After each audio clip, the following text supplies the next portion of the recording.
ಪ್ರಿಯ ವಿದ್ಯಾರ್ಥಿಗಳೇ, ಇದು 10ನೇ ತರಗತಿ ಗಣಿತ ವಿಷಯದ ಸಮಾಂತರ ಶ್ರೇಣಿ ಪಾಠದ LBAಯ ಮುಂದುವರಿದ ಭಾಗ. ಈಗ ನಾವು 3 ಅಂಕಿಯ ಪ್ರಶ್ನೆಗಳನ್ನು ಮುಂದುವರಿಸೋಣ. 58ನೇ ಪ್ರಶ್ನೆ ಇದು 3 ಅಂಕದ ಪ್ರಶ್ನೆ. ಈಗಾಗಲೇ ನಾವು 4 ಪ್ರಶ್ನೆಗಳನ್ನು ಬಿಡಿಸಲಾಗಿದೆ. ಇದು 5ನೇ ಪ್ರಶ್ನೆ. 58ನೇ ಪ್ರಶ್ನೆ. 3 ಅಂಕಿಗಳುಳ್ಳ ಒಂದು ಸಂಖ್ಯೆಯ ಅಂಕಿಗಳು ಸಮಾಂತರ ಶ್ರೇಣಿಯಲ್ಲಿವೆ. ಒಟ್ಟು ಎಷ್ಟು ಅಂಕಿಗಳಿದ್ದಾವೆ? 3 ಅಂಕಿಗಳುಳ್ಳ ಒಂದು ಸಂಖ್ಯೆ. ಆ 3 ಅಂಕಿಗಳು ಸಮಾಂತರ ಶ್ರೇಣಿಯಲ್ಲಿವೆ. ಅವುಗಳ ಮೊತ್ತ 15. ಅಂದರೆ ಬಿಡಿ ಸ್ಥಾನದಲ್ಲಿರುವಂಥ ಅಂಕಿ, 10ರ ಸ್ಥಾನದಲ್ಲಿರುವಂಥ ಅಂಕಿ ಮತ್ತು 100ರ ಸ್ಥಾನದಲ್ಲಿರುವಂಥ ಅಂಕಿ. ಈ 3 ಅಂಕಿಗಳ ಮೊತ್ತ ಎಷ್ಟು? 15. ಬಿಡಿ ಮತ್ತು 100ರ ಸ್ಥಾನಗಳ ಅಂಕಿಗಳನ್ನು ಅದಲು ಬದಲು ಮಾಡಿದಾಗ ಉಂಟಾಗುವ ಸಂಖ್ಯೆಯು ಮೂಲ ಸಂಖ್ಯೆಗಿಂತ 594 ಕಡಿಮೆ ಇದೆ. 100 ಮತ್ತು ಬಿಡಿ ಸ್ಥಾನದ ಅಂಕಿಗಳನ್ನು ಅದಲು ಬದಲು ಮಾಡಿದಾಗ ಉಂಟಾಗುವ ಸಂಖ್ಯೆಯು ಮೂಲ ಸಂಖ್ಯೆಗಿಂತ 594 ಕಡಿಮೆ ಇದೆ. ಹಾಗಾದರೆ ಮೂಲ ಸಂಖ್ಯೆಯನ್ನು ಕಂಡುಹಿಡಿಯಿರಿ. ಇಲ್ಲಿ ನಾವು ಬಿಡಿ ಸ್ಥಾನ, 10ರ ಸ್ಥಾನ ಮತ್ತು 100ರ ಸ್ಥಾನದ ಅಂಕಿಗಳನ್ನು ಹಾಕ್ಕೊಂಡ್ರೆ ನಮಗೆ ಸುಲಭ ಆಗೋದಕ್ಕೆ ಅನುಕೂಲವಾಗುವಂತೆ ನಾವು ಮಧ್ಯದ ಅಂಕಿಯನ್ನು ಎ ಅಂತ ಇಟ್ಕೊಳ್ಳೋಣ. 100ರ ಸ್ಥಾನದ ಅಂಕಿಯನ್ನು ಡಿ ಕಡಿಮೆ ಇರುತ್ತೆ, ಅಂದರೆ A-D, ಮತ್ತು ಬಿಡಿ ಸ್ಥಾನದ ಅಂಕೆ ಡಿ ಜಾಸ್ತಿ ಇರುತ್ತೆ. ಅಂದರೆ ಮುಂದಿನ ಸಂಖ್ಯೆಯನ್ನು ಪಡೆಯೋದು ಹೇಗೆ? ನಾವು ಹಿಂದಿನ ಸಂಖ್ಯೆಗೆ ಡಿಯನ್ನು ಕೂಡಿಸ್ತೀವಿ. ಕೊಟ್ಟಂಥ ಸಂಖ್ಯೆಯ ಹಿಂದಿನ ಸಂಖ್ಯೆಯನ್ನು ಪಡೆಯೋದು ಹೇಗೆ? ಡಿಯನ್ನು ಕಳಿತೀವಿ. ನಿಮಗೆ ಗೊತ್ತಿದೆ ಅದು. ಇಲ್ಲಿ A1, A2, A3 ಕೊಟ್ಟಾಗ A2 ಅಂದರೆ ಏನಾಗುತ್ತೆ? ಇದನ್ನು ಎ ಅಂತ ತೊಗೊಂಡಿದ್ದೀವಿ. A1 ಅಂತಂದರೆ A2 ಮೈನಸ್ ಡಿ ಆಗುತ್ತೆ, ಅಂದರೆ A ಮೈನಸ್ ಡಿ ಆಗುತ್ತೆ. A3 ಅಂತಂದರೆ A2 ಪ್ಲಸ್ ಡಿ ಆಗುತ್ತೆ, ಅಂದರೆ A ಪ್ಲಸ್ ಡಿ ಆಗುತ್ತೆ. ಆ ರೀತಿ ನಾವಿಲ್ಲಿ ತೊಗೊಂಡಿದ್ದೀವಿ. ಯಾಕಂತಂದರೆ ಇವುಗಳ ಮೊತ್ತ ಕೊಟ್ಟಿದ್ದಾರೆ. ಎಷ್ಟು ಕೊಟ್ಟಿದ್ದಾರೆ? 100ರ ಅಂಕಿ, 10ರ ಅಂಕಿ ಮತ್ತು ಬಿಡಿ ಸ್ಥಾನದ ಅಂಕಿ. 100ರ ಸ್ಥಾನದಲ್ಲಿರುವ ಅಂಕಿ, 10ರ ಸ್ಥಾನದಲ್ಲಿರುವ ಅಂಕಿ ಮತ್ತು ಬಿಡಿ ಸ್ಥಾನದಲ್ಲಿರುವ ಅಂಕಿಗಳ ಮೊತ್ತ 15 ಕೊಟ್ಟಿದ್ದಾರೆ. ಯೂನಿಟ್ ಪ್ಲೇಸ್, ಟೆನ್ಸ್ ಪ್ಲೇಸ್ ಮತ್ತು 100 ಪ್ಲೇಸಲ್ಲಿರುವಂಥ ಡಿಜಿಟ್ಸ್ನ ಸಮ್ ಎಷ್ಟಿರುತ್ತೆ? 15 ಇರುತ್ತೆ. ನಾವು ಅದನ್ನು ಹಾಕೋಣ. ಇವಾಗ ಹಾಕಿದ ತಕ್ಷಣ ನಮಗೆ ಮಧ್ಯದ ಅಂಕಿ ಸಿಕ್ಬಿಡುತ್ತೆ. ಅದಕ್ಕೆ ಏನು ಹಾಕೋಣ? A-D plus A plus A plus D equals ಎಷ್ಟು ಕೊಟ್ಟಿದ್ದಾರೆ? 15 ಕೊಟ್ಟಿದ್ದಾರೆ. 15 ಹಾಕೋಣ. ಈಗ ಇಲ್ಲಿ minus D plus D cancel ಆಗುತ್ತೆ. A ಪ್ಲಸ್ A ಏನಾಯಿತು? 3A ಆಯಿತು. ಈಕ್ವಲ್ಸ್ 15 ಆದರೆ A ಈಕ್ವಲ್ಸ್ ಎಷ್ಟಾಯಿತು? 15/3 ಆಯಿತು. 15/3 ಆಯಿತು. ಅಂದರೆ ಎಷ್ಟಾಯ್ತಲ್ಲಿ? 3 1 3 5 3 1 3 5 15 ಬಂತು. ಈಗ ನಾವು ಅದನ್ನು ಇಲ್ಲೇ ಕೂಡ ಮಾಡ್ಬೋದು. ನಾವು ನೇರವಾಗಿ ಅದನ್ನು ನೀವು ಈ ರೀತಿ ಕೂಡ ಮಾಡ್ಬೋದು. ಇಲ್ಲ ಅಂತಂದರೆ ಏನು ಮಾಡ್ಬೋದು? ಇಲ್ಲಿ 3 = 5 ಇದೆಯಲ್ಲ, 3 1 3 5 ಮಾಡಿದರೆ A ಈಕ್ವಲ್ಸ್ ನೇರ ನಮಗೆ 5 ಸಿಗುತ್ತೆ. ಹಾಗೂ ಮಾಡ್ಬೋದು, ಈಗೂ ಮಾಡ್ಬೋದು. ಈಗ ನಮಗೆ 10ರ ಸ್ಥಾನದ ಅಂಕಿ ಸಿಕ್ತು. ಅಂದರೆ ಸಂಖ್ಯೆ ಏನಾಯ್ತದು? A-D ಅಂದರೆ 5 - D, ಆಮೇಲೆ 5 ಮತ್ತು ಬಿಡಿ ಸ್ಥಾನದ ಅಂಕಿ 5 ಪ್ಲಸ್ ಡಿ ಆಯಿತು. ಈಗ ನಾವು ಸ್ಥಾನ ಬೆಲೆಯ ಪ್ರಕಾರ ಹೋಗೋಣ. ಮೂಲ ಸಂಖ್ಯೆಯನ್ನು ಕಂಡುಹಿಡಿಯೋಣ. ಮೂಲ ಸಂಖ್ಯೆ ಏನಾಗುತ್ತೆ? 100 × 5 - D plus 10 × 5 plus 1 × 5 plus D ಆಗುತ್ತೆ. ಇಲ್ಲಿ ಏನ ಬೆಲೆ ಸಿಕ್ಕಿದೆ, ಅದಕ್ಕೆ ಏನ ಜಾಗದಲ್ಲಿ ನಾವು 5 ಹಾಕ್ಕೊಂಡ್ಬಿಟ್ಟಿದ್ದೀವಿ.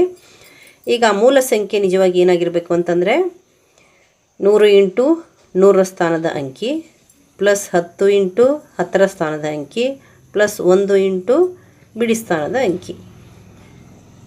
100 × 5 minus d plus 10 into 5. 100 into 5 minus d plus 10 into 5 plus 1 into 5 plus d. 1 into 5 plus d equals ಏನಾಗುತ್ತೆ 100 ಇಂಟು 5 ಎಷ್ಟಾಯಿತು 500 D minus 100 into D 100 D ಆಯಿತು. ಈ ಪ್ಲಸ್ಸನ್ನು ಬರೆಯೋಣ. Plus 10 5s 50 plus 1 into 5 plus 1 into D 1 D ಆಗುತ್ತೆ. ಬರೀ D ಬರಿಬೋದು. Equals 100 into 5 500 minus 100 into D 100 D plus 10 into 5 50 plus 1 into 5 5 plus 1 into D D ಏನಾಯ್ತು ಈಗ 500 ಪ್ಲಸ್ 50 ಪ್ಲಸ್ 5 ಹಾಕೋಣ. 100 500 ಪ್ಲಸ್ 50 550 ಪ್ಲಸ್ 5 555 ಆಯಿತು. 555 ಆಯ್ತು. ಇಲ್ಲಿ 100 ಮೈನಸ್ 1 ಮಾಡಬೇಕು, ಯಾಕಂದರೆ ಮೈನಸ್ 100 ಪ್ಲಸ್ 1 ಇದೆ. ಇಲ್ಲಿ ಬೇಕಾದ್ರೆ 1 ಹಾಕ್ಕೋಬೋದು. 1 ಇಂಟು ಡಿ 1 ಡಿ ಆಗಿರುತ್ತೆ. 100 ಮೈನಸ್ ಇಲ್ಲಿ ಮೈನಸ್ 100 ಇದೆ ಪ್ಲಸ್ 1 ಡಿ ಇದೆ, ಕಳೆದು ಬಿಡಬೇಕು. 100ಅಲ್ಲಿ 1 ಹೋದರೆ 99. 100 ಇದು ದೊಡ್ಡ ಸಂಖ್ಯೆ ಇರೋದ್ರಿಂದ ಅದಕ್ಕೆ ಮೈನಸ್ ಚಿಹ್ನೆ ಇರೋದ್ರಿಂದ ಮೈನಸ್ 99 ಡಿ ಆಗುತ್ತೆ. ಇದನ್ನು 1 ಅಂತ ಇಟ್ಕೊಳ್ಳೋಣ. ಇದನ್ನು ಫಸ್ಟ್. ಈಗ ಅಂಕಿಯನ್ನು ಮೂಲ ಸಂಖ್ಯೆ ನಮಗೇನು ಸಿಕ್ಕಿದೆ, ಇದು ಮೂಲ ಸಂಖ್ಯೆ, ಇದು ಮೂಲ ಸಂಖ್ಯೆ. ಈಗ ಪ್ರಶ್ನೆಯಲ್ಲಿ ಏನಿದೆ ನೋಡಿ, ಇನ್ನೊಮ್ಮೆ ಅಂಕಿಗಳನ್ನು ಬದಲು ಮಾಡಿದ್ದಾರೆ. ಯಾವ ಅಂಕಿಗಳನ್ನು? ಬಿಡಿ ಸ್ಥಾನ ಮತ್ತು 100ರ ಸ್ಥಾನ. ಅಂದರೆ ಇವೆರಡು ಎಕ್ಸ್ಚೇಂಜ್ ಆಗುತ್ತೆ. 100ರ ಸ್ಥಾನಕ್ಕೆ ಎ ಪ್ಲಸ್ ಡಿ ಬರುತ್ತೆ ಮತ್ತು ಬಿಡಿ ಸ್ಥಾನಕ್ಕೆ ಎ ಮೈನಸ್ ಡಿ ಬರುತ್ತೆ. ಅಂದರೆ ಇಲ್ಲೇನಾಯಿತು, 100ರ ಸ್ಥಾನ ಮತ್ತು ಬಿಡಿ ಸ್ಥಾನ ಅದಲ್ಲೂ ಬದಲಾಯಿತು, ಎಕ್ಸ್ಚೇಂಜ್ ಆಯಿತು. ಅವಾಗ ಏನಾಯ್ತಲ್ಲಿ ಬರ್ಕೊಳ್ಳಿ, ಬಿಡಿ ಸ್ಥಾನ ಮತ್ತು 100ರ ಸ್ಥಾನ ಅದಲು ಬದಲಾದರೆ, ಎಕ್ಸ್ಚೇಂಜ್ ಆದರೆ ಏನಾಯಿತು, ಇಲ್ಲಿ 100 10 ಬಿ, ಇಲ್ಲೇನು ಬರಿಬೇಕು ನಾವು 5 ಪ್ಲಸ್ ಡಿ, ಇದು 5, ಇದು 5 ಮೈನಸ್ ಡಿ ಆಗುತ್ತೆ.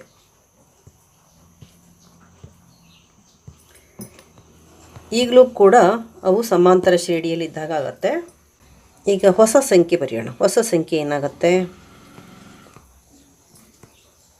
ಹೊಸ ಸಂಖ್ಯೆ ಅಂದರೆ ಯಾವುದು?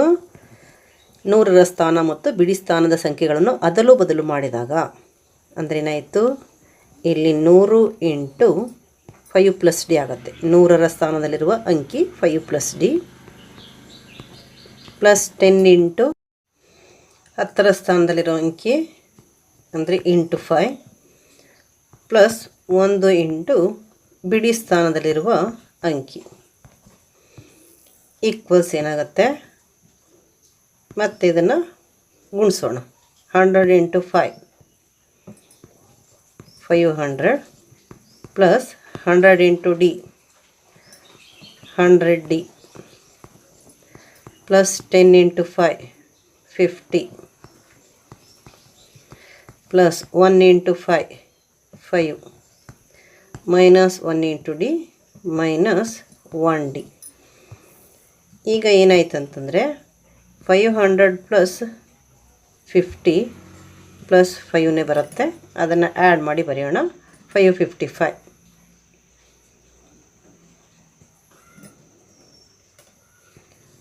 555 555 ಬಂತು. ಈ 3ರ ಮೊತ್ತ ಅಷ್ಟು ಬರ್ತಾಯಿದೆ.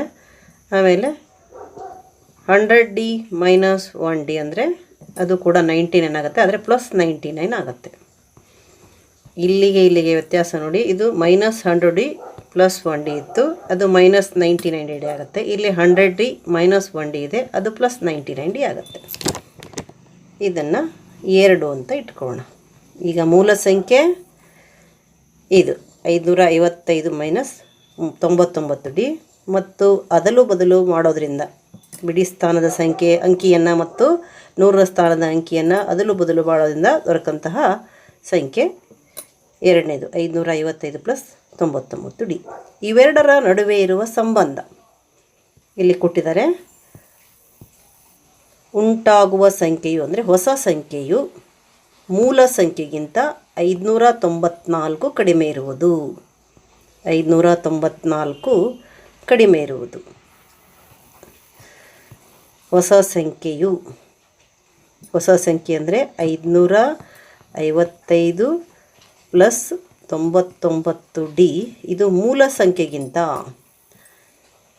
ಎಷ್ಟಕ್ಕಿಂತ 555 - 99Dಗಿಂತ 555 - 99Dಗಿಂತ ಎಷ್ಟು ಕಡಿಮೆ ಬರುತ್ತೆ ಅಂದರೆ -594. ಮೂಲ ಸಂಖ್ಯೆಗಿಂತ ಎಷ್ಟು ಕಡಿಮೆ ಬರುತ್ತೆ ಅಂದರೆ ಮೂಲ ಸಂಖ್ಯೆಗಿಂತ 594 ಕಡಿಮೆ ಬರುತ್ತೆ. It is 594 less than the original number.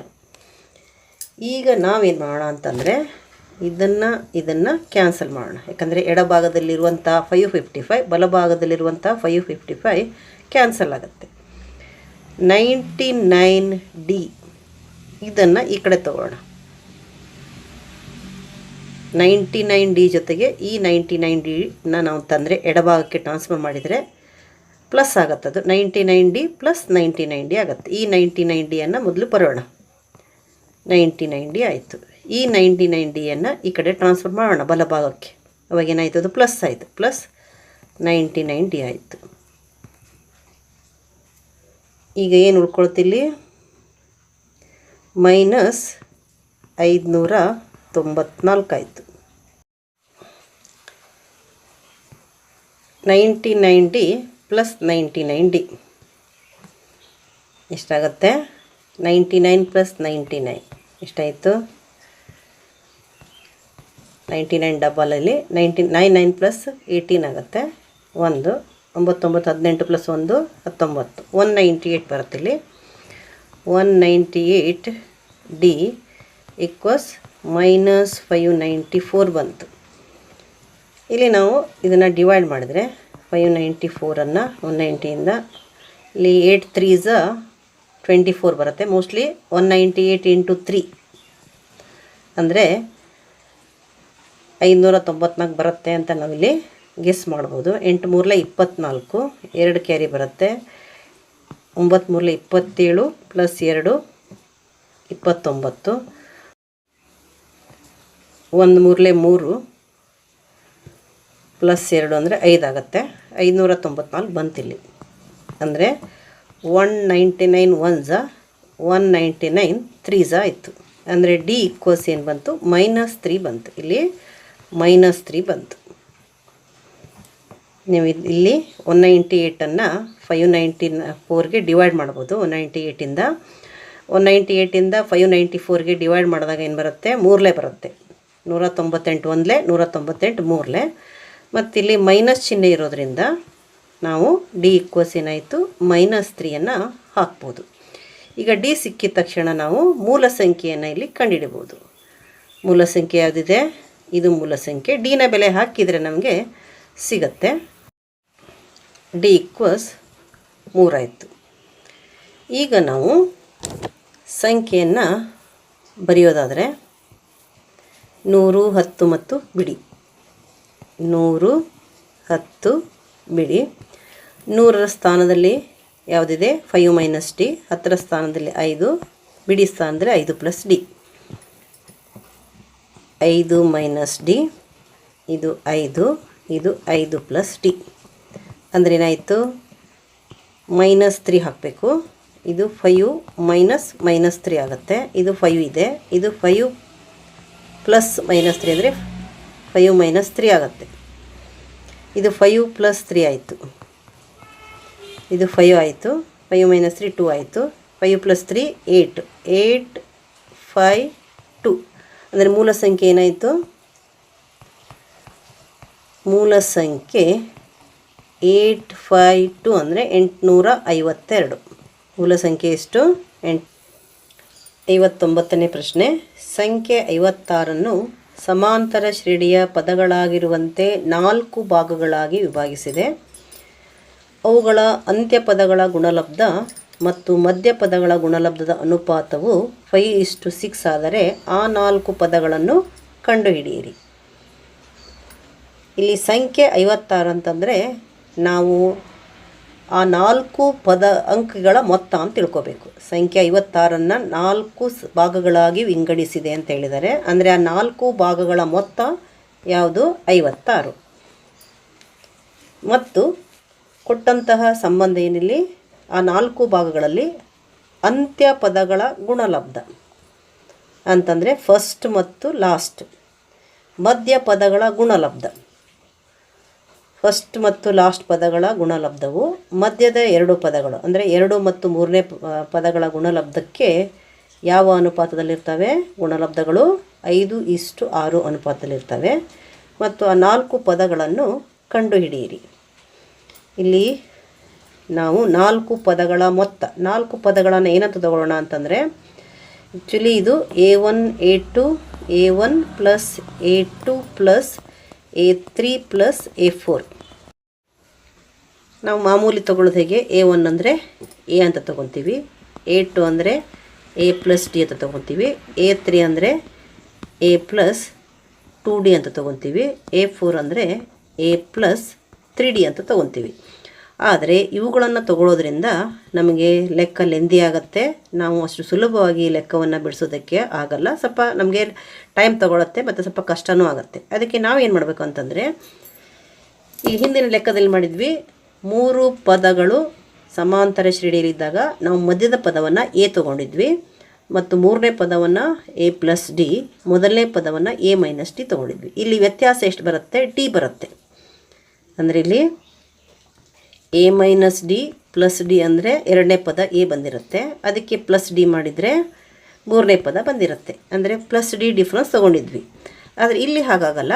ನಮಗೆ 4 ಪದಗಳನ್ನು ನಾವು ಪಡಿಬೇಕಾಗಿರೋದ್ರಿಂದ 4 ಪದಗಳು ಇಲ್ಲಿ ಇರೋದರಿಂದ ನಾವು ಯಾವ ರೀತಿ ತೊಗೋಬೇಕಂತಂದರೆ ಮಧ್ಯದ 2 ಪದಗಳು ಕ್ಯಾನ್ಸಲ್ ಆಗಂಗೆ ತೊಗೋಬೇಕು ಮತ್ತು ಕೊನೆಯ ಮತ್ತು ಮೊದಲನೇ ಪದಗಳು ಕ್ಯಾನ್ಸಲ್ ಆಗೋ ರೀತಿಯಲ್ಲಿ ಇರಬೇಕು. ಇಲ್ಲಿ ನಾವು A - D ಮತ್ತು A + D ತೊಗೋಬೇಕಾಗತ್ತೆ. ಯಾವುದನ್ನು? A2 ಮತ್ತು A3ಯನ್ನು.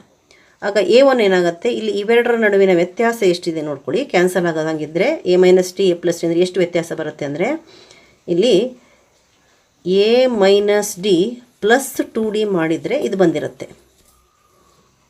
ಯಾಕಂದರೆ A - D + 2D ಅಂತಂದರೆ A + D, ಅದಕ್ಕೆ 2D ಡಿಫ್ರೆನ್ಸ್ ಬರೋ ಹಂಗೆ ತೊಗೋಬೇಕು.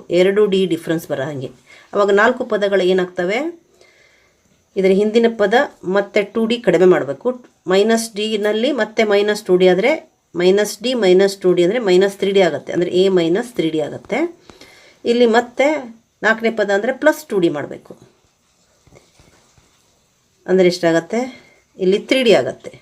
A + D + 2D ಅಂದರೆ A + D + 2D ಅಂದರೆ 3D ಆಗುತ್ತೆ.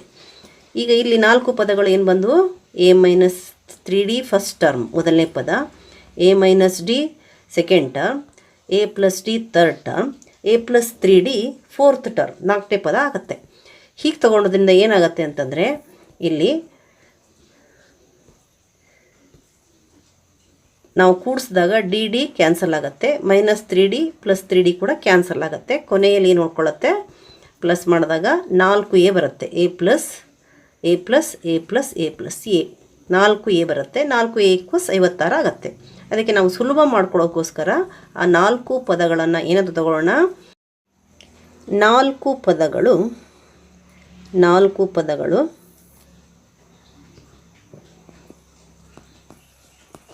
ಯಾವ ರೀತಿ ಬರ್ಕೊಳ್ಳೋಣ? A + D ಮೊದಲನೇ ಪದ ಫಸ್ಟ್ ಟರ್ಮ್ A - 3D, ಆಮೇಲೆ ನಾಲ್ಕನೇ ಪದ A plus 3D.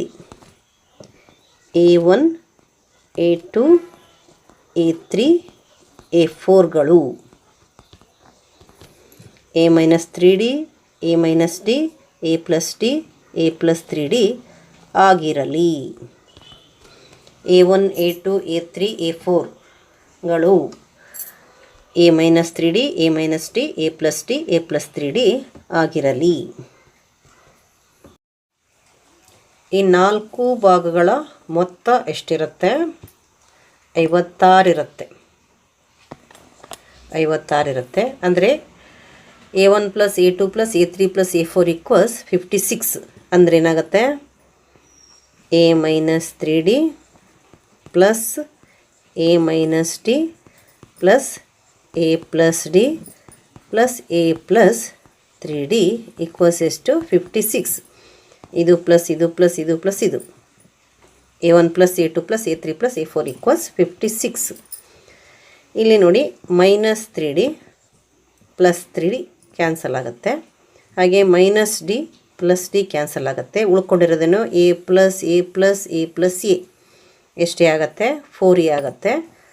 4A equals 56. ಎಲ್ಲ ಡಿಗಳು ಕ್ಯಾನ್ಸಲ್ ಆಗಿ A ಸಿಕ್ತು ನಮಗೆ. ಅಂದರೆ 4 1 4, ಇಲ್ಲಿ 4 1 4, ಎಷ್ಟು ಉಳ್ಕೊಳ್ಳುತ್ತೆ? 4 4 16, 14 4 56. ಅಂದರೆ A ಈಕ್ವಲ್ಸ್ ಎಷ್ಟಾಯಿತು? 14 ಆಯಿತು. A equals 14.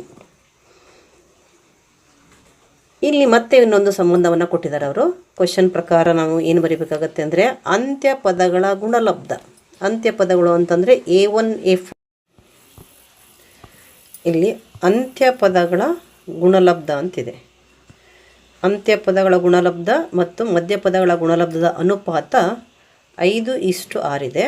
ಅದಕ್ಕೆ ನಾವು ಅಂತ್ಯ ಪದಗಳ ಗುಣಲಬ್ಧ ಅಂತಂದರೆ ಮೊದಲನೇ ಪದ ಮತ್ತು ಕೊನೆಯ ಪದ A1 ಇಂಟು A4 ಬಾಯ್. ಇಲ್ಲಿ ಅನುಪಾತ ಅಂದರೆ ನೀವು ಅಂಶ ಬಾಯ್ ಛೇದದ ರೂಪದಲ್ಲಿ ತಗೋಬೋದು. ಮತ್ತು ಮಧ್ಯಪದಗಳ ಗುಣಲಬ್ಧ A2 ಇಂಟು A3 ಈಕ್ವಲ್ಸ್ ಏನಾಯಿತು? 5/6 ಆಯಿತು. 5/6 ಆಯಿತು. ಇಲ್ಲಿ A1 ಇಂಟು A4 ಅಂತಂದರೆ ಅದನ್ನು ಬರೆಯೋಣ. ಏನಾಗುತ್ತೆ? A minus 3D into A plus 3D. A minus 3D into A plus 3D by A2 into A3 ಅಂತಂದರೆ A minus D into A plus D. A minus D into A plus D equals 5/6 ಆಯಿತು. ಈಗ ಇವೆರಡರ ಗುಣಲಬ್ಧ A minus 3D into A plus 3D ಅಂತಂದರೆ ನೀವು A minus B into A plus B equals ಏನು? A square minus B square. ಈ identity, ಈ ನಿತ್ಯ ಸಮೀಕರಣವನ್ನು ಇಲ್ಲಿ ಉಪಯೋಗಿಸ್ಬೋದು. A ಮೈನಸ್ 3D ಅಂದರೆ A minus B, A plus 3D ಅಂದರೆ A ಪ್ಲಸ್ B. ಇಲ್ಲಿ A ಜಾಗದಲ್ಲಿ ಏನೇ ಇದೆ, B ಜಾಗದಲ್ಲಿ 3D ಇದೆ. ಅದಕ್ಕೆ ಏನಾಗುತ್ತಿದ್ದು? A square minus 3D whole square by ಕೆಳಗಡೆದು ಛೇದದ್ದು A square minus D square ಆಗುತ್ತೆ. ಈಕ್ವಲ್ಸ್ ಏನಾಯಿತು? 5/6 ಆಯಿತು. A square minus 3D whole square ಅಂದರೆ 3D into 3D, 3D into 3D 9D square ಆಗುತ್ತೆ. By A square minus D square equals 5/6 ಆಗುತ್ತೆ. ನಂತರ ನಾವು ಓರೆ ಗುಣಾಕಾರ ಮಾಡೋಣ. A square minus 9D square into 6 ಆಗುತ್ತೆ, ಅಥವಾ 6 into A square minus 9D square ಆಗುತ್ತೆ. 5 into A square minus D square ಆಗುತ್ತೆ. ಏನಾಯಿತು? 6 into A square minus 9D square 5 into A square minus D square. ಏನಾಯ್ತು ಇಲ್ಲಿ? 6A square 6 into A square 6a square, 6 into 9 6 into 9 6 9 54 D square equals 5 into A square 5a square minus 5 into D square 5d square. ಈಗೇನು ಮಾಡೋಣ, 5a ಸ್ಕ್ವೇರನ್ನು ಈ ಕಡೆ ತರೋಣ, minus 54d ಸ್ಕ್ವೇರನ್ನು ಈ ಕಡೆ ತರೋಣ. ಅವಾಗ ಏನಾಗುತ್ತೆ, 6a square minus 5a square equals ಈ minus 5d ಸ್ಕ್ವೇರನ್ನು ಮೊದಲು ಬರೆದು ಇದು ಈ ಕಡೆ ಬಂದರೆ ಏನಾಯಿತು, ಪ್ಲಸ್ ಆಗುತ್ತೆ, ಪ್ಲಸ್ 54d ಸ್ಕ್ವೇರ್ ಆಯಿತು. 6 ಮೈನಸ್ 5 ಅಂದರೆ 1 a ಸ್ಕ್ವೇರ್ ಆಯಿತು ಈಕ್ವಸ್ 54 ಮೈನಸ್ 5 54 ಮೈನಸ್ 5 ಏನಾಗುತ್ತೆ, 49 ಆಗುತ್ತೆ. 14 5 9, ಇಲ್ಲಿ 4 ಉಳಿತು, 49 ಡಿ ಸ್ಕ್ವೇರ್ ಆಗುತ್ತೆ. ಈಗ ನಮಗೆ ಇಲ್ಲಿ ಏನ ಬೆಲೆ ಸಿಕ್ಕಿದೆ. ಏನ ಬೆಲೆ ಎಷ್ಟು ಸಿಕ್ಕಿದೆ, 14 ಸಿಕ್ಕಿದೆ. ಅದನ್ನು ಹಾಕೋಣ ನಾವಿಲ್ಲಿ. 14 square is equals to 49 D square. 14 square ಅಂದರೆ 14 ಇಂಟು 14 ಈಕ್ವಲ್ಸ್ 49 ಅಂತಂದರೆ ಏನಾಗುತ್ತೆ, 7 ಇಂಟು 7 ಆಗುತ್ತೆ. 7 ಇಂಟು 7 ಡಿ ಸ್ಕ್ವೇರ್. ಇಲ್ಲಿ ಕ್ಯಾನ್ಸಲ್ ಮಾಡ್ಬೋದು ನೀವು. 7 1 ಇಲ್ಲಿ 7 2 ಇಲ್ಲೂ ಕೂಡ 7 1 7 2 ಎಷ್ಟು ಉಳ್ಕೊಳ್ತು, 2 ಇಂಟು 2 4 ಉಳ್ಕೊಳ್ತು. 4 is equals to D square. ಅಂದರೆ ಡಿ ಸ್ಕ್ವೇರ್ ಈಕ್ವಲ್ಸ್ 4 ಬಂದರೆ ಡಿ ಈಕ್ವಲ್ಸ್ ಏನಾಯಿತು, √4 ಅಂದರೆ ಪ್ಲಸ್ ಆರ್ ಮೈನಸ್ 2 ಬಂತು. ನೀವು +2ನಾದರೂ ತೊಗೋಬೋದು, ಡಿನ -2ನಾದರೂ ತೊಗೋಬೋದು. ಡಿನ ಬೆಲೆ +2 ಅಥವಾ -2 ಯಾವುದಾದ್ರು ಒಂದು ತೊಗೊಂಡ್ರೆ ನೀವು ಆಗತ್ತೆ. 2 ತೊಗೋಬೇಕು ಅಂತಿಲ್ಲ. ನೀವು 2 ತೊಗೊಂಡ್ರೆ ಅದು ಒಂದು ಆರ್ಡ್ರ್ ಬರುತ್ತೆ, -2 ತೊಗೊಂಡ್ರೆ ಅದೇ ಆರ್ಡ್ರ್ ಉಲ್ಟಾ ಬರುತ್ತೆ. ಪ್ಲಸ್ ಆರ್ ಮೈನಸ್ 2 ಆಯಿತು. ಟಿ ಈಕ್ವಲ್ಸ್ 2 ಇದ್ದಾರೆ. ಏನಾಗುತ್ತೆ ಅಂದರೆ ಇಲ್ಲಿ ಬರೆಯೋಣ, ಮೊದಲನೇ ಪದ a1 ಡಿ ಈಕ್ವಲ್ಸ್ 2 ತೊಗೊಂಡಾಗ ಫಸ್ಟ್ ಟರ್ಮ್ a1 ಈಕ್ವಲ್ಸ್ ಏನು ತೊಗೊಂಡಿದ್ವಿ ನಾವು, a minus 3d. a1 equals a minus 3d. a minus 3d. a value ಎಷ್ಟು, a ವ್ಯಾಲ್ಯೂ 14. 14 ಬರೆಯೋಣ. ಈ ಜಾಗದಲ್ಲಿ ಮೈನಸ್ ಬರೆಯೋಣ, 3 ಬರೆಯೋಣ. ಡಿ ವ್ಯಾಲ್ಯೂ ಹಾಕೋಣ. ಡಿ ವ್ಯಾಲ್ಯೂ ಎಷ್ಟು, 3d ಅಂದರೆ 3 ಇಂಟು ಡಿ ವ್ಯಾಲ್ಯೂ ಹಾಕಬೇಕು ಈಕ್ವಲ್ಸ್ ಈ 14 ಹಾಗೆ ಬರೆಯೋಣ. 14 ಮೈನಸ್ 3 2 3 2 ಎಷ್ಟು, 6. 14ರಲ್ಲಿ 6 ಹೋದರೆ 8 ಬರುತ್ತೆ. First term a1. a2 equals ನಾವು ಏನನ್ನು ತೊಗೊಂಡಿದ್ದೀವಿ, a minus D. a minus D ಬರೆಯೋಣ. a2 equals a 14 minus D ಅಂದರೆ 2 equals 14 minus 2. 14 minus 2 equals 12. a3 ಅಂದರೆ a ಪ್ಲಸ್ ಡಿ ತೊಗೊಂಡಿದ್ದೀವಿ. a ಪ್ಲಸ್ ಡಿ ಈಕ್ವಲ್ಸ್ ಎಷ್ಟು, 14 ಪ್ಲಸ್ 2. a ಪ್ಲಸ್ ಡಿ ಅಂದರೆ 14 plus 2 equals 16 ಆಯಿತು. ಹಾಗೆ a4 a plus 3d. a value ಎಷ್ಟು, 14 plus ಬರೆಯೋಣ, ಪ್ಲಸ್ 3d ಅಂದರೆ 3 ಇಂಟು 2. 3 ಇಂಟು 2 ಈಕ್ವಲ್ಸ್ 14 ಬರೆಯೋಣ, ಪ್ಲಸ್ 3 2 3 2 6. 14 ಪ್ಲಸ್ 6 ಎಷ್ಟು ಬಂತು? 20. ಇಲ್ಲಿ a ಮೈನಸ್ 3d a1 ಅಂದರೆ 8, a ಮೈನಸ್ d a2 ಇದು 12, a3 a ಪ್ಲಸ್ d 16 ಬಂತು, a4 a ಪ್ಲಸ್ 3d ಎಷ್ಟು ಬಂತು? 20 ಬಂತು. ಯಾವಾಗ ನಾವು d ಈಕ್ವಸ್ 2 ತೊಗೊಂಡಾಗ, ಇಲ್ಲಿ d ಈಕ್ವಸ್ 2 ತೊಗೊಂಡಾಗ 8, 12, 16, 20 ಈ 4 ಪದಗಳಾಗ್ತವೆ, ಈ 4 ಸಂಖ್ಯೆಗಳಾಗ್ತವೆ. 4 ಸಂಖ್ಯೆಗಳು ಅಥವಾ 4 ಭಾಗಗಳು, 4 ಭಾಗಗಳು ಸಂಖ್ಯೆಗಳು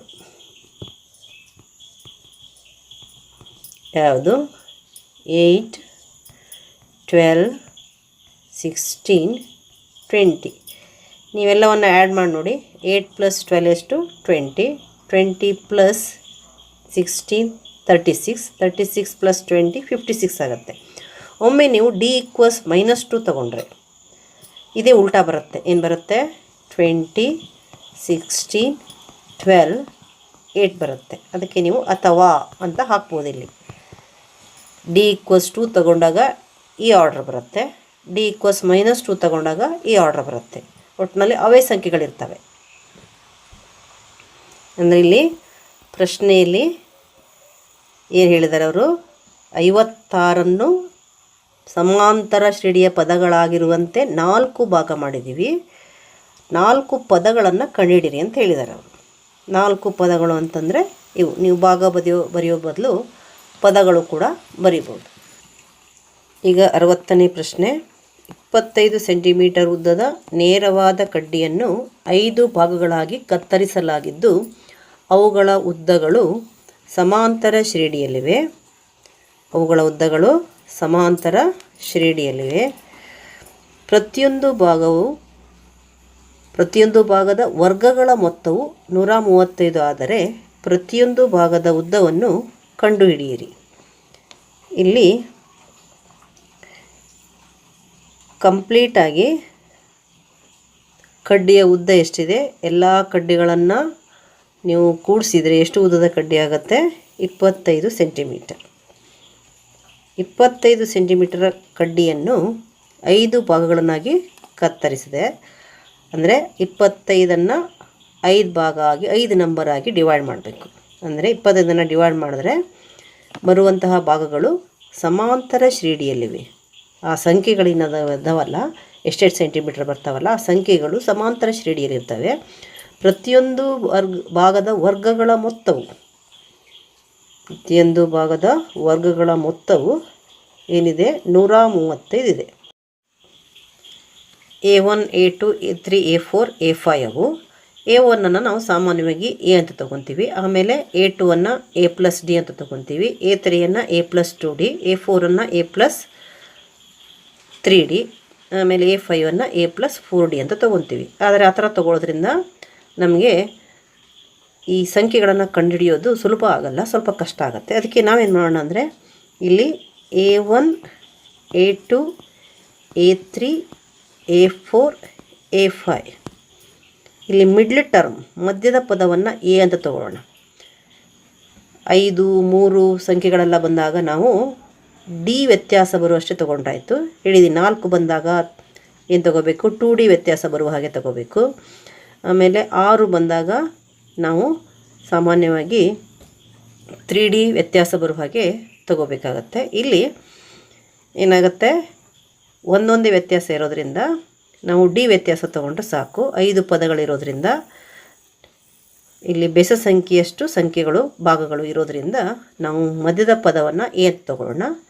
ಆಗ A4 ಏನಾಗುತ್ತೆ? A ಪ್ಲಸ್ D ಆಗುತ್ತೆ. A2 ಏನಾಗುತ್ತೆ? A ಮೈನಸ್ D ಆಗುತ್ತೆ. A1 ಏನಾಗುತ್ತೆ? A ಮೈನಸ್ 2D ಆಗುತ್ತೆ. ಮತ್ತು A5 A ಪ್ಲಸ್ 2D ಆಗುತ್ತೆ. ಹಾಗಾದರೆ 5 ಪದಗಳು ಯಾವುದು?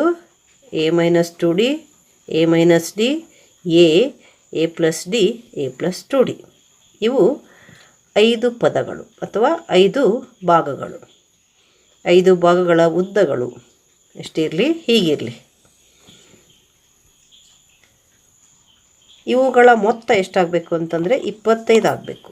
ಮೊತ್ತ ಎಷ್ಟಾಗಬೇಕು? 25. ಅಂದರೆ ಇಂಡೈರೆಕ್ಟಾಗಿ ಅವರು ಮೊತ್ತವನ್ನು ಕೊಟ್ಟಿದ್ದಾರೆ ಮತ್ತು ನೇರವಾಗಿ ವರ್ಗಗಳ ಮೊತ್ತವನ್ನು ಕೊಟ್ಟಿದ್ದಾರೆ. ಅವುಗಳ ವರ್ಗಗಳ ಮೊತ್ತ ಇಲ್ಲಿ 25 ಸೆಂಟಿಮೀಟರ್ ಉದ್ದದ ಕಡ್ಡಿಯನ್ನು ಭಾಗ ಮಾಡಿರೋದ್ರಿಂದ ಇವುಗಳ ಮೊತ್ತ ಎಷ್ಟಾಗಬೇಕು? 25 ಆಗಬೇಕು. ಅದಕ್ಕೆ ನಾವು ಏನು ಬರೆಯೋಣ? ಭಾಗಗಳು 5 ಭಾಗಗಳು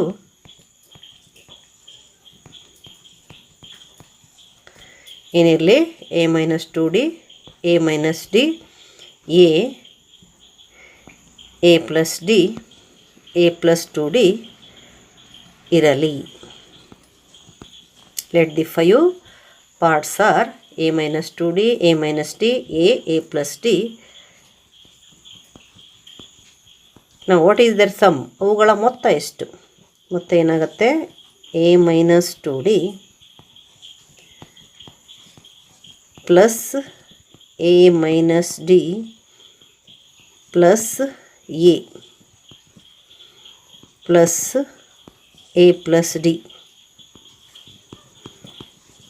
ಪ್ಲಸ್ a+2d ಈಕ್ವಲ್ಸ್ ಎಷ್ಟು? 25. a1 plus a2 plus a3 plus a4 plus a5 equals 25.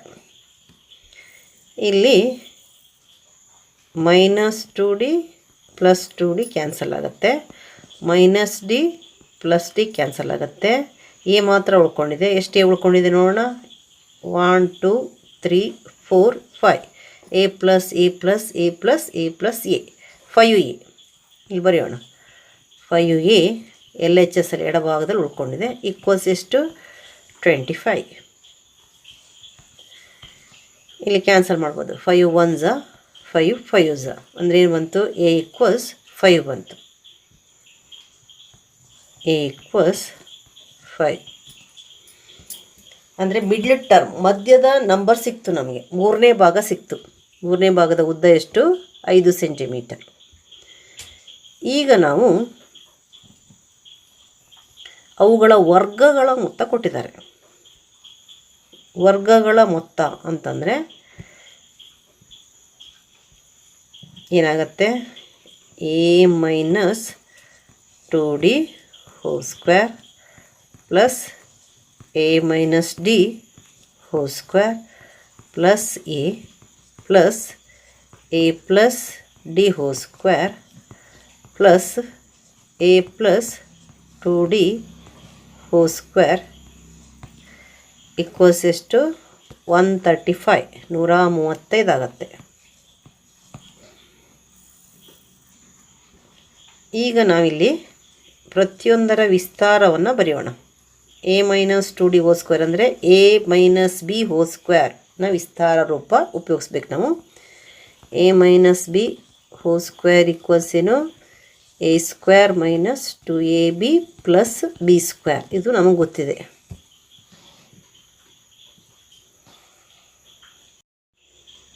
a-b hole square equals ಏನು? a-b ಹೋಲ್ ಸ್ಕ್ವೇರ್ ಈಕ್ವಲ್ಸ್ ಏನು?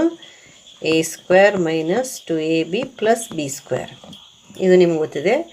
ಈ ಐಡೆಂಟಿಟಿ, ಈ ನಿತ್ಯ ಸಮೀಕರಣವನ್ನು ಉಪಯೋಗಿಸ್ಕೊಂಡು ನಾವು ಏನು ಮಾಡಬೇಕು? a-2d ಹೋಲ್ ಸ್ಕ್ವೇರ್ ಮತ್ತು a-d ಹೋಲ್ ಸ್ಕ್ವೇರ್ ವಿಸ್ತಾರ ರೂಪವನ್ನು ಬರೀಬೇಕು. ಬರೆಯೋಣ ಅದನ್ನು. ಏನಾಗತ್ತಲ್ಲಿ? a-2d whole square a square minus 2ab ಅಂದರೆ 2 into a into 2d plus 2d whole square plus ಇಲ್ಲೂ ಅಷ್ಟೇ a-b ಹೋಲ್ ಸ್ಕ್ವೇರ್ನ ಯೂಸ್ ಮಾಡಬೇಕು. a square minus 2ad plus d square. ಇಲ್ಲಿ a ಸ್ಕ್ವೇರ್ ಇದು. a ಸ್ಕ್ವೇರನ್ನು ಹಾಗೆ ಬರೆಯೋಣ. a plus d whole square ಅಂತಂದರೆ ಏನಾಗುತ್ತೆ? a ಸ್ಕ್ವೇರ್ ಪ್ಲಸ್ 2ad ಇಲ್ಲಿ ಪ್ಲಸ್ ಹಾಕ್ಬೇಕು ನಾವು. Plus a square plus 2ad plus d square plus A plus 2d whole square ಏನಾಗುತ್ತೆ A square plus 2 into A into 2d plus 2d whole square equals 135 ಆಯಿತು. ಈಗ ಇದನ್ನು ನಾವು ಬಿಡಿಸಿದರೆ A square ಆಯಿತು. ಇಲ್ಲಿ 2 into A into 2d 2ab ಅಂದರೆ ಏನಾಗುತ್ತೆ 2 2s 4 4ad ಆಗುತ್ತೆ minus 4ad plus 2d whole square ಏನಾಗುತ್ತೆ 2d into 2d 4d square ಆಯಿತು plus A square minus 2ad ಹಾಗೆ ಬರೆಯೋಣ plus D square plus A square plus A square ಇದನ್ನು 2a square ಅಂತಲೂ ಬರಿಬೋದು, ಇಲ್ಲ ಹಾಗೆ ಬರೆಯೋಣ plus 2ad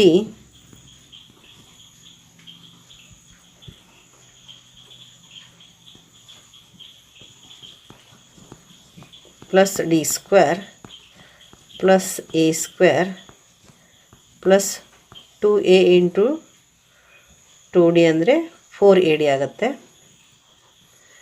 plus 4ad plus 4d square equals 135 ಆಯಿತು. ಇಲ್ಲಿ 4ad minus 4ad plus 4ad cancel ಆಗುತ್ತೆ. ಹಾಗೆಯೇ 2ad ಮೈನಸ್ 2ad ಕ್ಯಾನ್ಸಲ್ ಆಗುತ್ತೆ. ಇಲ್ಲಿ ಎ ಸ್ಕ್ವೇರ್ ಮತ್ತು ಡಿ ಸ್ಕ್ವೇರ್ ಉಳ್ಕೊಂಡಿದ್ದಾರೆ. ಎಷ್ಟು ಎ ಸ್ಕ್ವೇರ್ ಆಗುತ್ತೆ ನೋಡೋಣ 1 2 3 4 5 ಎ ಸ್ಕ್ವೇರ್ ಆಗುತ್ತೆ.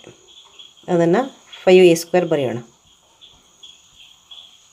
5 ಎ ಸ್ಕ್ವೇರ್. ಹಾಗೆ ಡಿ ಸ್ಕ್ವೇರ್ ಎಷ್ಟಾಗುತ್ತೆ 4 5 6 ಮತ್ತು 4 10 ಆಗುತ್ತೆ 10 ಡಿ ಸ್ಕ್ವೇರ್ ಆಗುತ್ತೆ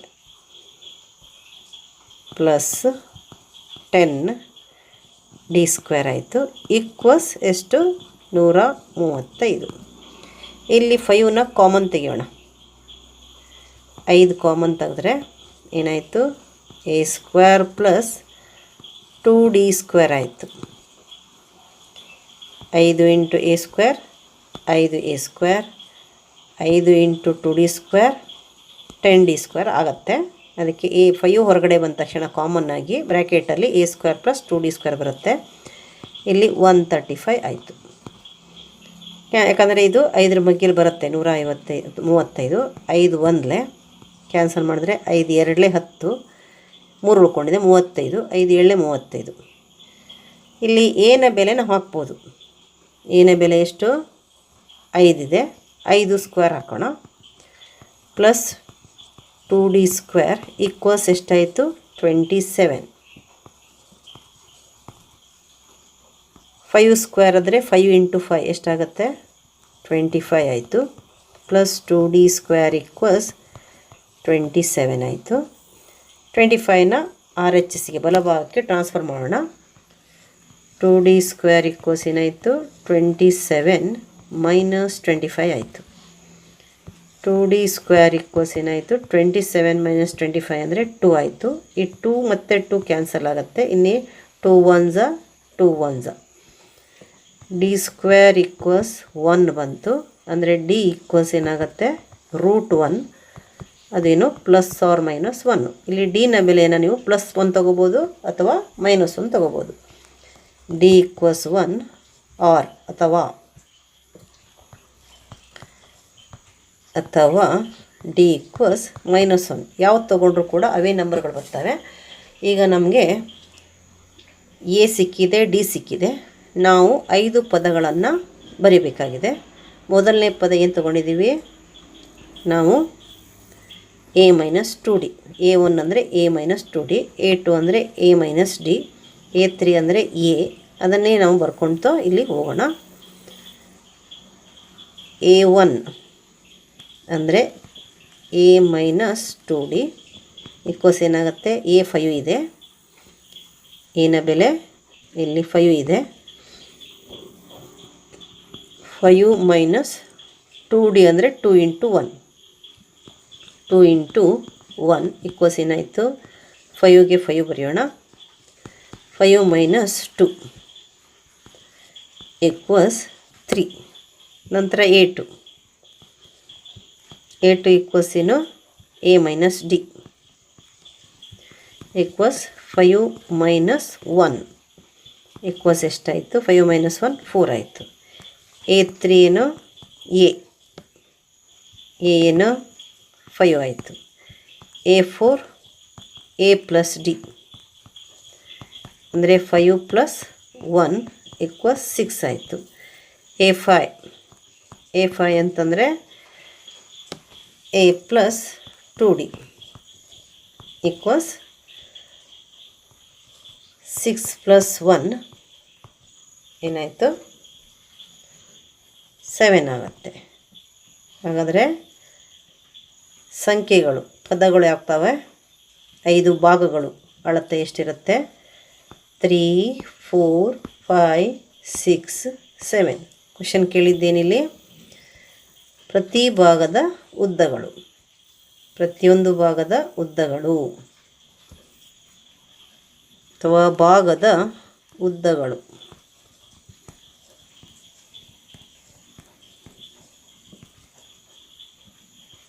three centimetre, 4 centimetre, 5 centimetre, 6 centimetre, 7 centimetre. ಇದೆಲ್ಲ ಕೂಡಿಸಿದ್ರೆ ಎಷ್ಟು ಬರಬೇಕು? 25 ಬರಬೇಕು. 3 + 4 7, 7 + 5 12, 12 + 6 18, 18 + 7 25, 25 ಸೆಂಟಿಮೀಟರ್ ಬರುತ್ತೆ. ಇವು ಸ್ಕ್ವೇರ್ಸನ್ನು ಕೂಡ ಕೂಡಿಸಿ ನೋಡ್ಬೋದು. 3 square 9, 4 square 16, 5 square 25, 6 square 36, 7 square 49. ಎಲ್ಲ ಕೂಡಿಸಿದ್ರೆ 9 + 6 15, 20, 26, 9 35 ಬರುತ್ತೆ. 3 ಕ್ಯಾರಿ ಬಂತು.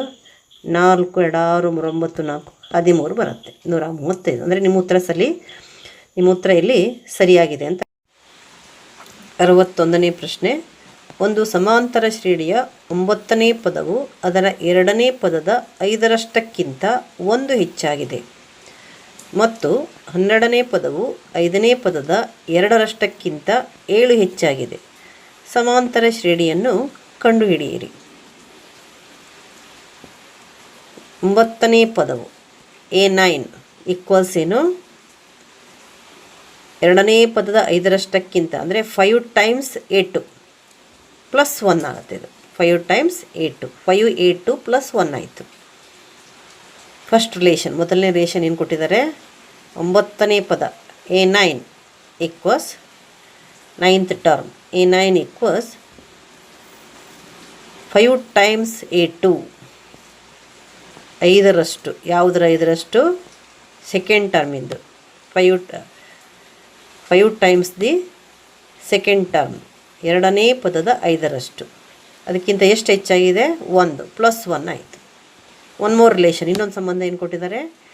12ನೇ ಪದವು 12th ಟರ್ಮ್ A12 ಈಕ್ವಲ್ಸ್ 5ನೇ ಪದದ 2ರಷ್ಟಕ್ಕಿಂತ 7 ಹೆಚ್ಚು.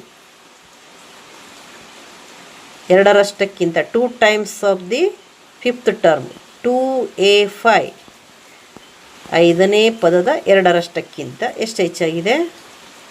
ಪ್ಲಸ್ 7. 5ನೇ ಪದದ 2ರಷ್ಟಕ್ಕಿಂತ 7 ಹೆಚ್ಚಾಗಿದೆ. 7 more than the twice of the 5th term. ಈ ಎರಡು ಸಂಬಂಧಗಳನ್ನು ಉಪಯೋಗಿಸ್ಕೊಂಡು ನಾವು A ಮತ್ತು Dನ ಬೆಲೆಯನ್ನು ಕಂಡುಹಿಡಿದ್ರೆ ಸಮಾಂತರ ಶ್ರೇಣಿಯನ್ನು ಕಂಡುಹಿಡಬಹುದು. ಫಸ್ಟ್ ರಿಲೇಷನ್, ಮೊದಲನೇ ರಿಲೇಷನ್ನ ತಗೊಳ್ಳೋಣ. ಏನಿದೆ? A9 equals 5A2 plus 1, 5A2 plus 1. A9 means A plus 8D equals 5 into A2. 5 into A2 ಅಂದರೆ A ಪ್ಲಸ್ D ಆಗುತ್ತೆ. A2 ಅಂದರೆ A plus D plus 1 plus 1. A plus 8D equals, ಇಲ್ಲಿ ನಾವು multiply ಮಾಡಬೇಕು. 5ನಿಂದ Aಗೆ, 5ಇಂದ Dಗೆ. 5 into A 5A plus 5 into D 5D plus 1. ಈಗ ನಾವು A equals ಮಾಡ್ಕೋಬೋದು ಅಥವಾ D ಈಕ್ವಲ್ಸ್ ಮಾಡ್ಕೋಬೋದು. ಆ ಥರ ಮಾಡ್ಕೊಳ್ಳೋದು ಯಾತಕ್ಕೆ ಅಂತಂದರೆ ನಾವು ಆದೇಶ ವಿಧಾನವನ್ನು ಉಪಯೋಗಿಸೋದಾದರೆ ಮುಂದೆ ನಾವು ಇಲ್ಲಿ ಇನ್ನೊಂದು ಇಕ್ವೇಷನ್ ಸಿಗುತ್ತೆ, ನಮಗೆ ಇನ್ನೊಂದು ಸಮೀಕರಣ ಸಿಗುತ್ತೆ. ಎರಡು ಚರಾಕ್ಷರವುಳ್ಳ ರೇಖಾತ್ಮಕ ಸಮೀಕರಣಗಳ ಜೋಡಿ ಸಿಗತ್ತೆ.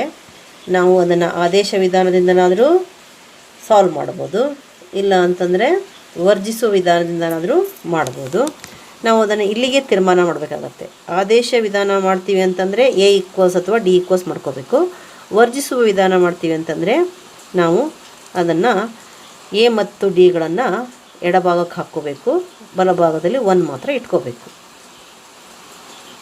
ಈಗ ನಾವು ವರ್ಜಿಸುವ ವಿಧಾನನೇ ಮಾಡೋಣ ಅಂತ ಇಟ್ಕೊಳ್ಳೋಣ. A plus 8d minus 5e ಬರುತ್ತೆ, ಮೈನಸ್ 5d ಬರುತ್ತೆ ಎಡಭಾಗಕ್ಕೆ ಹೋಗೋದಾಗ. ಇಲ್ಲಿ ಈಕ್ವಲ್ಸ್ ಹಾಕಿಬಿಟ್ಟು 1 ಮಾತ್ರ ಉಳ್ಕೊಳ್ಳುತ್ತೆ. ಅಂದರೆ ಇವೆರಡು ಏನಾಯಿತು, ಎಡಭಾಗಕ್ಕೆ ವರ್ಗಾವಣೆ ಆಯಿತು. ಈಗ A minus 5e, A minus 5 ಅಂದರೆ 5ನಲ್ಲಿ 1 ಎ ಹೋಗುತ್ತೆ, ಅಂದರೆ 4a ಬರುತ್ತೆ, ಮೈನಸ್ 4a, ಯಾಕಂದರೆ ಮೈನಸ್ 5 ದೊಡ್ಡಕ್ಕಿದೆ, 5 ದೊಡ್ಡಕ್ಕಿದೆ, ಅದಕ್ಕೆ ಮೈನಸ್ ಚಿಹ್ನೆ ಇದೆ. Next 8d minus 5d, 8 minus 5 ಎಷ್ಟಾಗುತ್ತೆ, 3 ಆಗುತ್ತೆ, ಪ್ಲಸ್ 3d ಈಕ್ವಲ್ಸ್ ಏನು 1 ಆಯಿತು. ಇದನ್ನು ಫಸ್ಟ್ ರಿಲೇಷನ್ ಅಂತ ಬರ್ಕೊಳ್ಳೋಣ. ಆಮೇಲೆ ನೆಕ್ಸ್ಟ್ ಈ ಕಡೆ ಇನ್ನೊಂದನ್ನು ತಗೊಳ್ಳೋಣ. ಏನಿದೆ ಅದು, 8 12 ಈಕ್ವಲ್ಸ್ 2a5 ಪ್ಲಸ್ 7. 8 12 ಅಂತಂದರೆ a ಪ್ಲಸ್ 11d ಆಗುತ್ತೆ.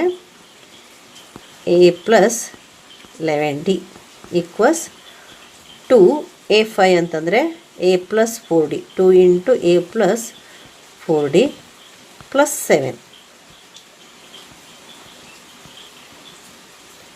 ಇಲ್ಲಿ a plus 11d equals 2 into a ಅಂದರೆ ಏನಾಯಿತು, 2a, 2 ಇಂಟು 4d ಈಕ್ವಲ್ಸ್ ಏನು, ಪ್ಲಸ್ 2 4 2 4 8 d ಆಯಿತು, ಪ್ಲಸ್ 7 ಹಾಗೆ ಬರೆಯೋಣ.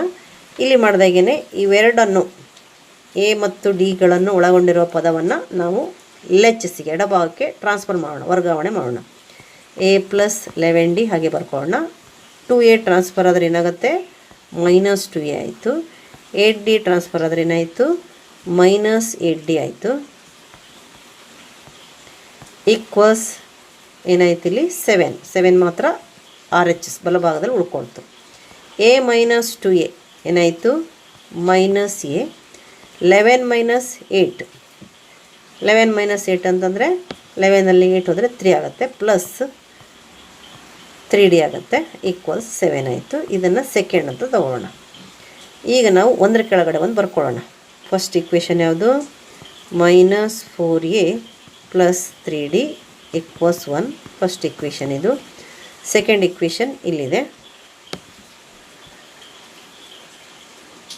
ಏನಾಯಿತು, minus a plus 3d equals 7 ಆಯಿತು. ಈಗ ನಾವು ವರ್ಜಿಸೋ ವಿಧಾನ ಅಂತಂದರೆ ಡಿ ಅಥವಾ ಎಯನ್ನು ವರ್ಜಿಸಬೇಕಾದ್ರೆ ಕೊಯಿಫಿಷಿಯಂಟ್ ಸಹಗುಣಕ ಒಂದೇ ಆಗಿರಬೇಕು. ಇಲ್ಲಿ ಡಿನ ಸಹಗುಣಕ ಒಂದೇ ಇದೆ, 3d ಸೇಮ್ ಇದೆ, 3 3. ಅದಕ್ಕೆ ಇದನ್ನು ಕ್ಯಾನ್ಸಲ್ ಮಾಡ್ಬೋದು. ಆದರೆ ಎರಡಕ್ಕೂ ಒಂದೇ ಚಿಹ್ನೆ ಇರೋದರಿಂದ ನಾವು ಕಳಿಬೇಕಾಗತ್ತೆ. By first minus second, 1 minus 2 ಮಾಡಲಾಗಿ, 1 ಮೈನಸ್ 2 ಮಾಡಲಾಗಿ. ಇಲ್ಲಿ ಕಳೆಯೋದ್ರಿಂದ ಒಂದನೇ ಸಮೀಕರಣದಲ್ಲಿ ಎರಡನೇ ಸಮೀಕರಣವನ್ನು ಕಳೆಯೋದ್ರಿಂದ ಎರಡನೇ ಸಮೀಕರಣದ ಚಿಹ್ನೆಗಳು ಬದಲಾಗ್ತವೆ.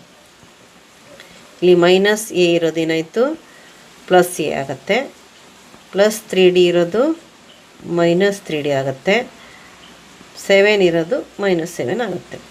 ಈಗ ಮೈನಸ್ 4a ಪ್ಲಸ್ ಎ ಅಂದರೆ ಏನಾಯಿತು, ಮೈನಸ್ 4 ಪ್ಲಸ್ 1 ಅಂದರೆ ಮೈನಸ್ 3a ಆಗುತ್ತೆ. 3d ಕ್ಯಾನ್ಸಲ್ ಆಗಿ ಇಲ್ಲಿ 7ನಲ್ಲಿ 1 ಕಳಿಬೇಕು, ಬೇರೆ ಚೈನೆ ಬಂದಿದೆಲ್ಲ. ಮೈನಸ್ 7 ಪ್ಲಸ್ 1, 7ನಲ್ಲಿ 1 ಹೋದರೆ 6, ಮೈನಸ್ 6 ಆಗುತ್ತೆ. ಹಾಗೆ ಇಲ್ಲಿ ಮೈನಸ್ 3 1s, ಮೈನಸ್ 3 2s ಆಗುತ್ತೆ, ಮೈನಸ್ ಮೈನಸ್ ಪ್ಲಸ್ ಆಗುತ್ತೆ. ಎ ಈಕ್ವಲ್ಸ್ 2 ಬಂತು. ಈಗ ನಮಗೆ ಎ ವ್ಯಾಲ್ಯೂ ಸಿಕ್ಕಿದೆ. ನಾವು ಡಿಯನ್ನು ಕಂಡುಹಿಡಬೇಕಾದ್ರೆ ಎನ ವ್ಯಾಲ್ಯೂವನ್ನು, ಎನ ಬೆಲೆಯನ್ನು ಒಂದನೇ ಸಮೀಕರಣ ಅಥವಾ ಎರಡನೇ ಸಮೀಕರಣದಲ್ಲಿ ಹಾಕಬೇಕಾಗತ್ತೆ. ಬರೆಯೋಣ. ಎ ಈಕ್ವಲ್ಸ್ ಎರಡನ್ನು ಒಂದರಲ್ಲಿ, ಸಮೀಕರಣ ಒಂದರಲ್ಲಿ ಅಂತ ಬರೆಯೋಣ, ಇಲ್ಲ ಬರೀ ಒಂದರಲ್ಲಿ ಬರಿಬೋದು. ಸಮೀಕರಣ ಒಂದರಲ್ಲಿ ಆದೇಶಿಸಲಾಗಿ. ಸಮೀಕರಣ ಒಂದನ್ನು ಬರ್ಕೊಳ್ಳೋಣ. ಏನಿದೆ? -4a + 3d = 1. -4a + 3d = 1 ಇದೆ. -4 × a ಅಂದರೆ 2 ಹಾಕಬೇಕು. ಎನ ವ್ಯಾಲ್ಯೂ -4a ಅಂದರೆ -4 × 2 + 3d = 1. -4 × 2 ಅಂದರೆ -8 + 3d = 1. ಅಂದರೆ ಏನಾಯಿತು? 3d = 1. -8 RHSಗೆ ಟ್ರಾನ್ಸ್ಫರ್ ಮಾಡಿದರೆ +8 ಆಗುತ್ತೆ. ಅಂದರೆ 3d = ಏನಾಯಿತು? 9 ಆಯಿತು. 3 1s 3 3s 3 1 3 3 d = ಎಷ್ಟು ಬಂತು? 3 ಬಂತು. d = 3. a = 2 ಸಿಕ್ಕಿದೆ, d = 3 ಸಿಕ್ಕಿದೆ. ನಾವು ಸಮಾಂತರ ಶ್ರೇಣಿಯನ್ನು ಬರಿಬೇಕು. ಈಗ a1 ಫಸ್ಟ್ ಟರ್ಮ್, ಮೊದಲನೇ ಪದ. a1 ಅಂದರೆ a = ಎಷ್ಟಿದೆ? 2 ಇದೆ. 2 ಬರೆಯೋಣ. a2 ಅಂದರೆ a1 + d. a1 + d ಆಗುತ್ತೆ. ಅಂದರೆ 2 + d 3. 2 + 3 = 5. a3 = a2 + d. Second term + d ಆಗುತ್ತೆ. ಅಂದರೆ 5 + 3. ಸೆಕೆಂಡ್ ಟರ್ಮ್ 5, ಎರಡನೇ ಟರ್ಮ್ 5 ಇದೆ. 5 + 3 8. 3 ಪದ ಸಾಕಾಗುತ್ತೆ. ಬೇಕಾದರೆ ಇನ್ನೂ ಒಂದು ಪದ ನೋಡೋಣ. a4 = ಏನು? a3 + d = 8 + 3. 8 + 3. a3 ಇದು 8 ಇದೆ. d 3 ಇದೆ. = 11. ಆದ್ದರಿಂದ ಸಮಾಂತರ ಶ್ರೇಣಿ ಏನಾಯಿತು? 2 5 8 11. ಆದ್ದರಿಂದ ಸಮಾಂತರ ಶ್ರೇಣಿ